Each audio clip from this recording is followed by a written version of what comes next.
Mathéo Radio présente À haute voix la lecture intégrale des œuvres spirituelles majeures.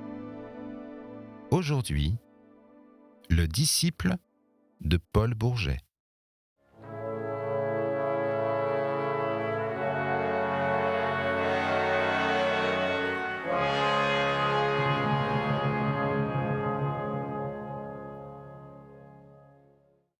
Madame, dit le savant avec un sérieux profond, je vous promets de faire ce que je pourrai. C'était la seconde fois de la journée que cette responsabilité de maître à élève se dressait devant lui. Elle l'avait trouvé devant le juge tendu dans la résistance du penseur qui repousse avec dédain un reproche insensé. Les paroles de cette femme âgée, frémissante de cette douleur humaine à laquelle sa vie d'ermite intellectuelle l'avait si peu habitué, touchaient en lui des fibres autres que celles de l'orgueil. Il fut plus étrangement remué encore quand Madame Gréloux, lui saisissant la main, reprit avec une douceur qui démentait l'âpreté de son accent de tout à l'heure.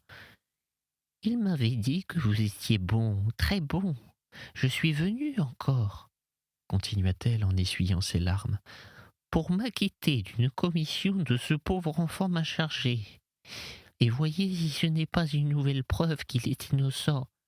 Dans sa prison depuis 2 mois, il a mis au net un long travail de philosophie. Il y tient, m'a-t-il dit, beaucoup. C'est son principal ouvrage, et je me suis chargée de vous le remettre. » Elle tendit au savant le rouleau de papier qu'elle tenait sur ses genoux. Il est tel qu'il me l'a donné. On le laisse écrire là-bas tant qu'il veut, tout le monde l'aime. On me permet de lui parler ailleurs que dans cet affreux parloir où il y avait toujours le gardien entre nous. Je le vois maintenant dans la chambre des avocats. Mais comment ne pas l'aimer quand on le connaît ? Voulez-vous regarder ? Insista-t-elle, et d'une voix altérée.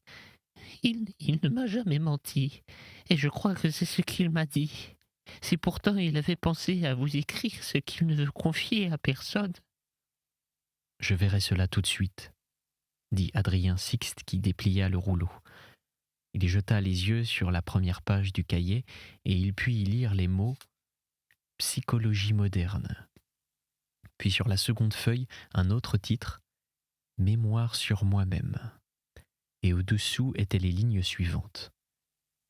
Je prie mon cher maître, monsieur Adrien Sixte, de se considérer comme engagé de parole à garder pour lui seul les pages qui suivent. S'il ne lui convient pas de prendre cet engagement vis-à-vis de son malheureux élève, je lui demande de détruire ce cahier, me fiant à son honneur pour ne pas livrer ce mémoire à qui que ce soit, même pour sauver ma tête. Et le jeune homme avait signé simplement de ses initiales. « Eh bien » demanda la mère tandis que le philosophe feuilletait le cahier en proie à une anxiété profonde. « Eh bien, » répondit-il en fermant le cahier et tendant la première page aux yeux inquisiteurs de Madame Gréloux. « Ce n'est qu'un travail de philosophie, comme il vous l'avait annoncé. Voyez. » La mère eut une question sur la bouche, une défiance dans les prunelles, tandis qu'elle lisait cette formule technique inintelligible pour son pauvre esprit. Elle avait vu l'hésitation d'Adrien Sixte, puis elle n'osa pas, et elle se leva en disant « Vous m'excuserez de vous avoir retenu si longtemps, monsieur. J'ai mis ma dernière espérance en vous, et vous ne tromperez pas le cœur d'une mère.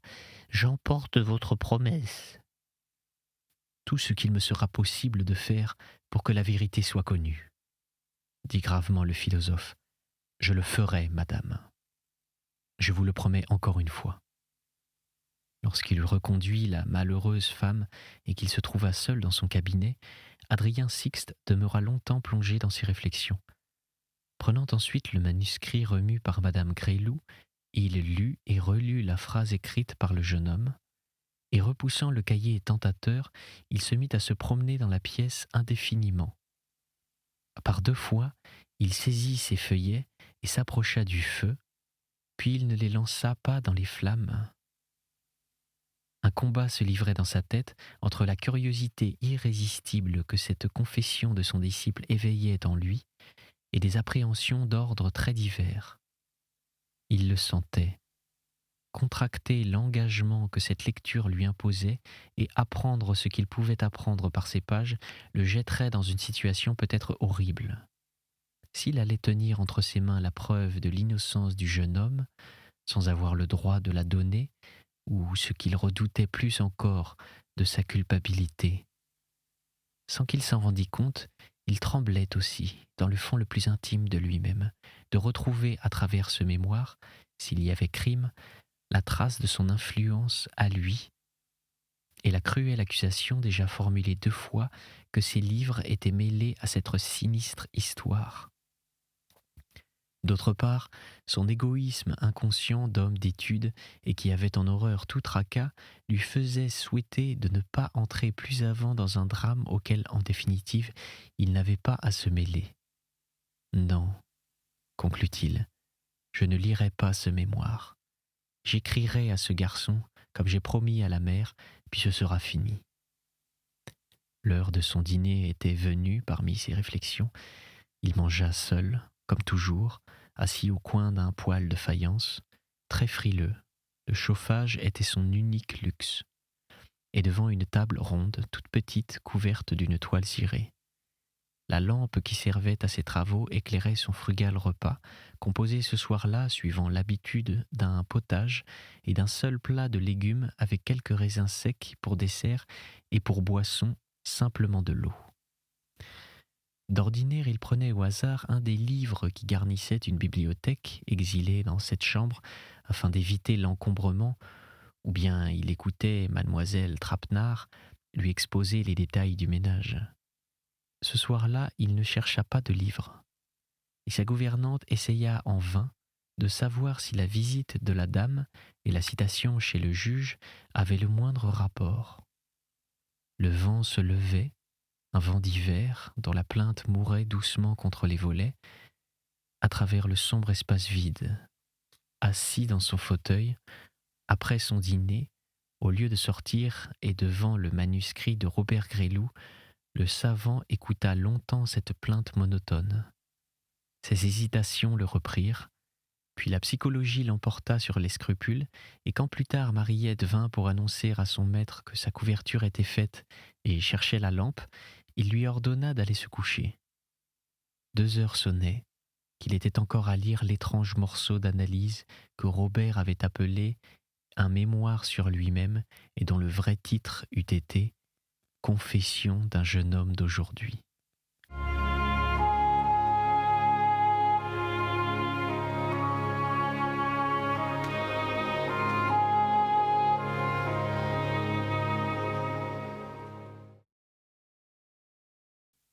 Chapitre 4.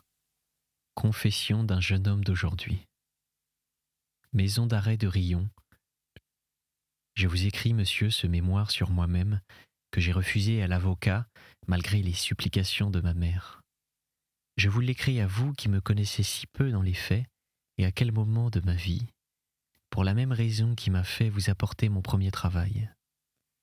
Il existe de vous, le maître illustre, à moi, votre élève, accusé du crime le plus infâme, un lien que les hommes ne sauraient comprendre, que vous ignorez vous-même et que je sens, moi, aussi étroit qu'imbrisable. J'ai vécu avec votre pensée et de votre pensée si passionnément, si complètement, à l'époque la plus décisive de mon existence. Maintenant, et dans la détresse de mon agonie intellectuelle, je me tourne vers vous comme vers le seul être de qui je puisse attendre, espérer, implorer une aide. Ah, ne me méconnaissez pas, monsieur et vénéré maître, et croyez que les troubles terribles où je me débats ne sont point causés par le vain appareil de justice qui m'environne. Je ne serais pas digne du nom de philosophe si je n'avais dès longtemps appris à considérer ma pensée comme la seule réalité avec quoi j'ai à compter, le monde extérieur comme une indifférente et fatale succession d'apparences. Dès ma 17e année, j'avais adopté pour règle de me répéter dans les heures de contrariété petites ou grandes la formule de l'héroïque Spinoza: la force par laquelle l'homme persévère dans l'existence est bornée, et celle des causes extérieures la surpasse infiniment. Je serais condamné à mort dans 6 semaines pour ce crime dont je suis innocent et dont je ne puis me justifier. Vous comprendrez pourquoi, après avoir lu ces pages, que j'irai à l'échafaud sans trembler. Je supporterai cet événement avec le même effort que si un médecin me diagnostiquait, après m'avoir ausculté, une maladie avancée du cœur. Condamné, j'aurai à vaincre la révolte de l'animal d'abord, ensuite à supporter le contre-coup du désespoir de ma mère. J'ai appris par vos livres le remède contre de telles épreuves, et en opposant à l'image de la mort prochaine le sentiment de l'inéluctable nécessité, en diminuant la vision de la douleur de ma mère par le rappel précis des lois psychologiques qui gouvernent les consolations, j'arriverai au calme relatif. Certaines phrases de vous y suffiraient, celle par exemple du 5e chapitre du 2e livre dans votre Anatomie de la volonté que je sais par cœur.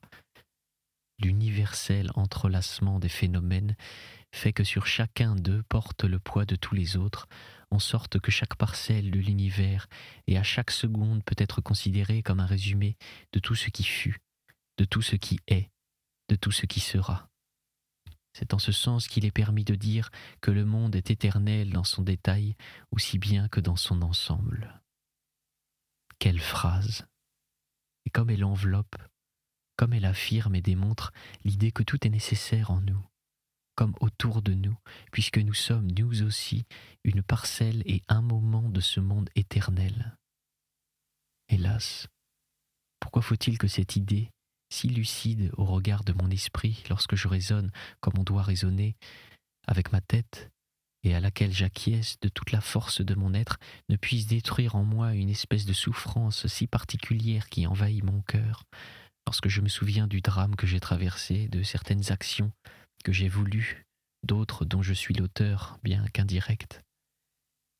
Pour vous dire la chose d'un mot, mon cher maître, quoique encore une fois je n'ai pas tué mademoiselle de Jussat, j'ai été mêlé de la manière la plus étroite au drame de son empoisonnement, et j'ai des remords quand les doctrines auxquelles je crois, les vérités que je sais, les convictions qui forment l'essence même de mon intelligence, me font considérer le remords comme la plus niaise des illusions humaines. Ces convictions se trouvent impuissantes à me procurer cette paix de la certitude qui était la mienne. Je doute avec mon cœur de ce que mon esprit reconnaît comme vrai. Je ne pense pas que pour un homme dont la jeunesse fut consumée de passions intellectuelles, il y ait un supplice plus affreux que celui-là. Et pourquoi essayer de vous traduire avec des phrases littéraires un état mental que je veux justement vous exposer par son détail, à vous, le grand connaisseur des maladies de l'âme, pour que vous me donniez le seul secours qui puisse m'être bienfaisant, une parole qui m'explique à moi-même ce qui m'est inexplicable, qui m'atteste que je ne suis pas un monstre, qui me soutienne dans le désarroi de mes croyances, qui me prouve que je ne me suis pas trompé depuis des années en adhérant à la foi nouvelle avec l'intime énergie d'une créature sincère. Enfin, mon cher maître, je suis très misérable et j'ai besoin de dire ma misère. À qui m'adresser sinon à vous, puisque je ne saurais espérer d'être intelligible à qui que ce soit hors du psychologue dont je suis l'élève. Depuis 2 mois, tantôt que je vis dans cette prison, l'instant où j'ai pris cette résolution de vous écrire ce mémoire a été la seule où je me suis retrouvé tel que je fus avant ces terribles événements. J'avais essayé de m'absorber dans quelques travaux d'ordre abstrait, je n'avais pas pu. J'y aurais du moins gagné de vous écrire ces pages sans que l'on s'occupe de me surveiller. Voici 4 jours que je ne songe qu'à cela, et grâce vous en soit déjà rendue, la force de la pensée me revient. J'ai trouvé même un peu du plaisir qui était le mien autrefois quand j'écrivais mes premiers essais, à reprendre pour ce travail la froide sévérité de ma méthode, de votre méthode.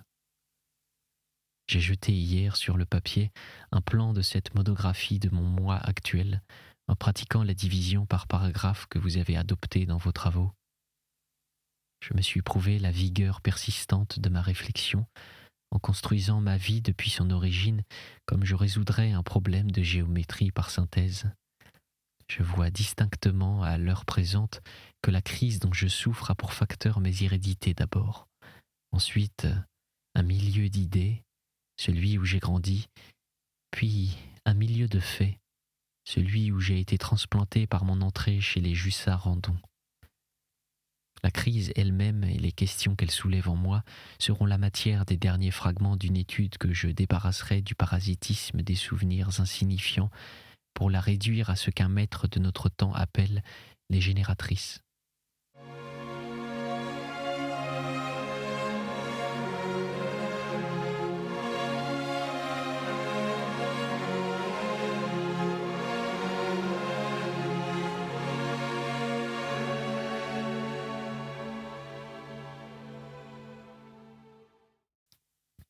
À tout le moins, je vous aurais fourni un document exact sur des façons de sentir que j'ai cru autrefois précieuses et rares, et je vous aurais prouvé 2 fois par ma confiance dans votre absolue discrétion et par mon appel à votre appui philosophique ce que vous avez été pour celui qui vous écrit ces lignes et qui, en vous demandant pardon de ce trop long préambule, commence aussitôt sa dissection. Je saurais bien vous la faire tenir une fois finie.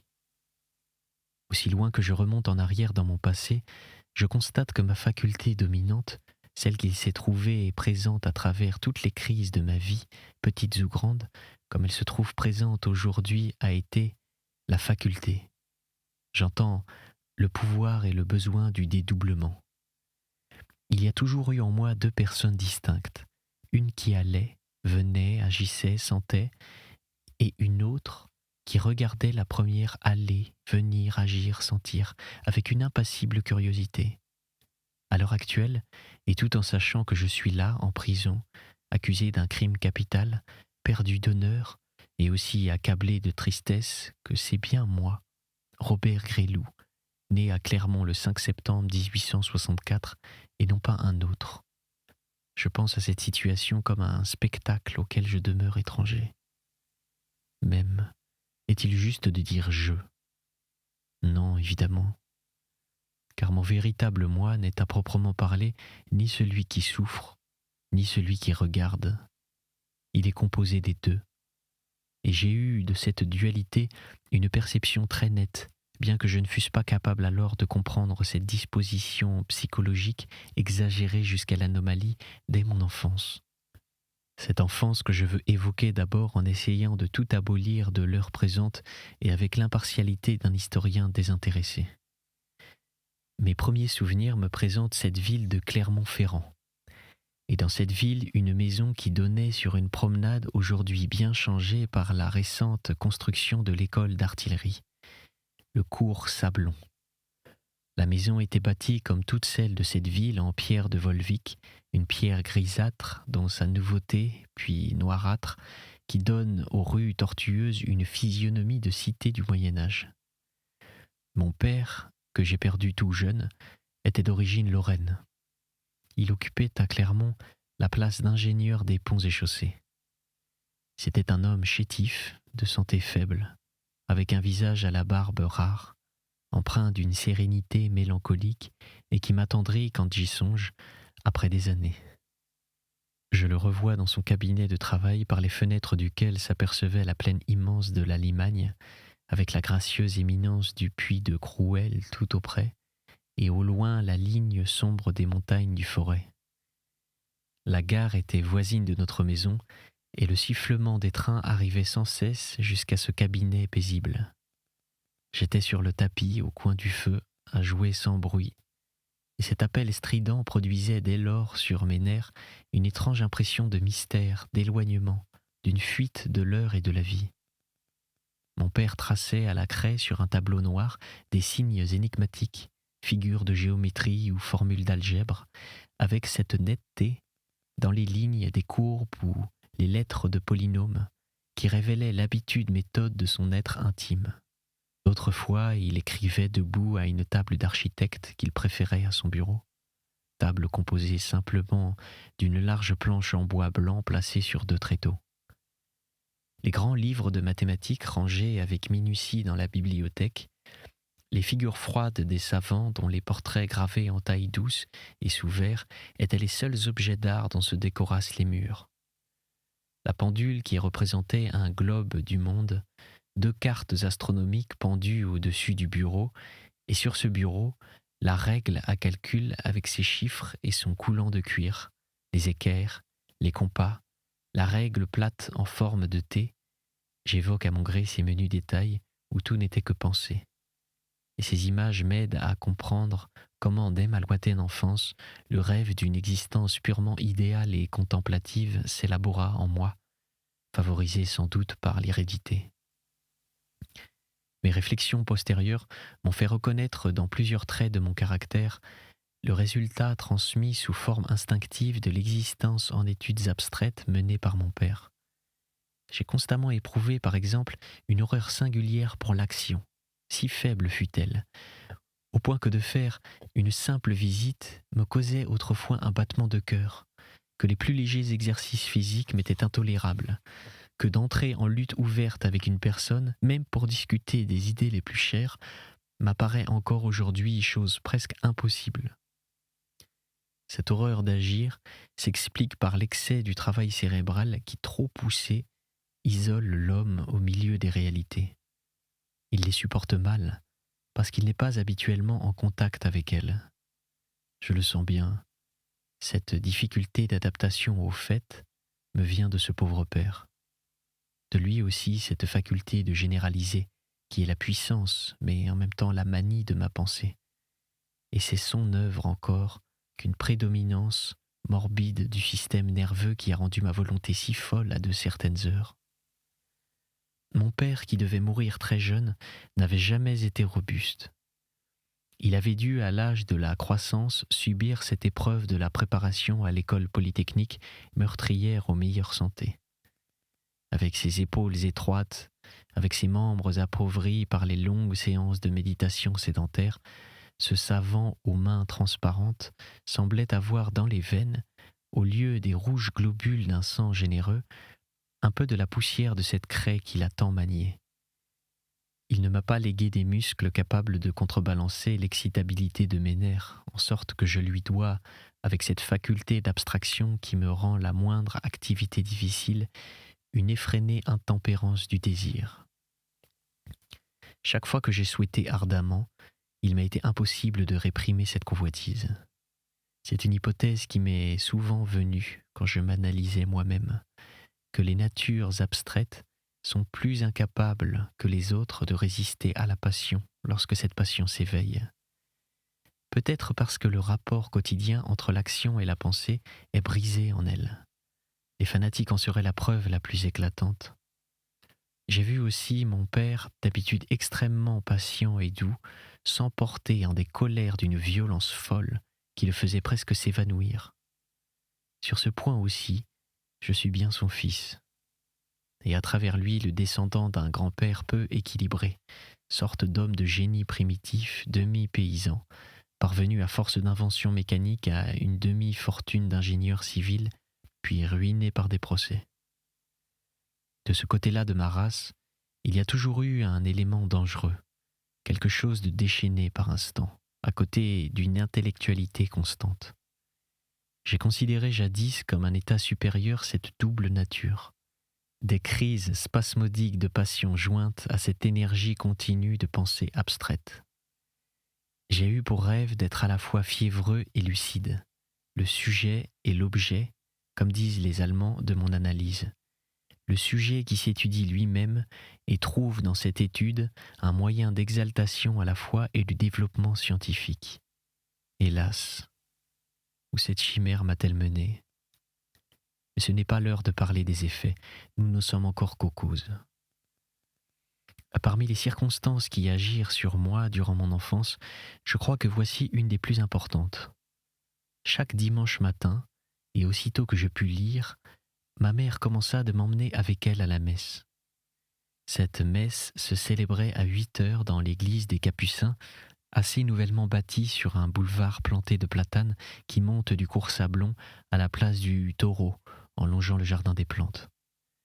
À la porte de cette église se tenait assise devant une boutique volante une marchande de gâteaux appelée la mère Girard, que je connaissais bien pour lui acheter au printemps de petits bâtons auxquels 4 ou 5 cerises pendaient attachées par du fil blanc.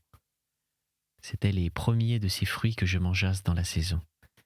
Cette friandise aigre et fraîche fut une des sensualités de ses jours d'enfance. Elle aurait pu devenir, pour quelqu'un qui m'eût observé, l'occasion de signaler en moi cette frénésie du désir dont je vous parlais. J'avais presque la fièvre quand je m'acheminais vers cette boutique. Ce n'était pas la seule raison qui me fit préférer cette église des Capucins avec son architecture très simple, aux cryptes souterraines de Notre-Dame-du-Port et aux voûtes de la cathédrale soutenues par de si élégantes colonnes à faisceaux. Chez les Capucins, le cœur était fermé. Durant les offices, d'invisibles bouches chantaient derrière les grilles des cantiques qui remuaient étrangement mon imagination d'enfant. Ils me semblaient venir de si loin comme d'un abîme ou d'un tombeau. Je regardais ma mère prier à côté de moi avec l'ardeur contenue qui se manifeste dans ses moindres actions, et je songeais que mon père n'était pas là, qu'il n'entrait jamais à l'église. Ma tête d'enfant se tourmentait de cette absence au point que j'avais un jour demandé « Pourquoi papa ne vient-il pas à la messe avec nous ?» Avec mes yeux inquisiteurs d'enfant, je n'avais pas eu de peine à démêler l'embarras où ma question jetait ma mère. Elle s'en tira pourtant avec une réponse analogue à des centaines d'autres que m'ont faites depuis ces lèvres de femme essentiellement éprises de principes fixes et d'obéissance. Il entend une autre messe à son heure. Et puis je t'ai déjà dit que les enfants ne doivent jamais demander pourquoi leurs parents font telle ou telle chose. C'était À haute voix, une émission de KTO Radio. Aujourd'hui, Le disciple de Paul Bourget. Lecture, Pierre Deveau. Captation et réalisation, Alexis Duménil et Thibaut Dagalier. Une émission disponible en podcast sur ktoradio.com et sur l'application KTO Radio.